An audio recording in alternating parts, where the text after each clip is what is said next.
লেখা আছে the up train is late, আসন্ন ট্রেনটির কথা বলা হয়েছে। এখানে প্রশ্ন হলো যে এখানে এই যে আপটা এটা কি প্রিপজিশন, অ্যাডভার্ব নাকি অ্যাডজেক্টিভ নাকি প্রনাউন? এখানে অনেকেও এটা তো সরাসরি কি, এটা তো সরাসরি আমরা জানি প্রিপজিশন। এত সহজ প্রশ্ন দাগে আশা করবেন, একটু চিন্তা ভাবনা করেন। এখানে কি বলছে, এখানে পার্ট অফ স্পিচ যখন একটা ওয়ার্ড থাকবে, যদি একটা ওয়ার্ড থাকে, এখানে লেখা আছে আপ, শুধু আপ, এখানে আছে মনে করেন অবাক, এটা কি, এখানে আছে অন, এগুলো কি, একটা ওয়ার্ড শুধু থাকে, তখন এটা আপনি এইভাবে হিসাব করবেন।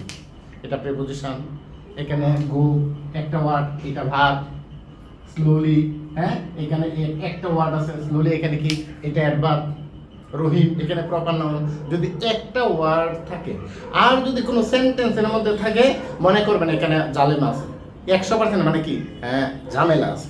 তো ঝামেলাটা কি হতে পারে, এখানে দেখেন কেমন ট্রেন, কোন ট্রেনের কথা বলছে, আপ ট্রেন, আসন্ন ট্রেন, যে ট্রেনটা আসতেছে, ঠিক আছে না?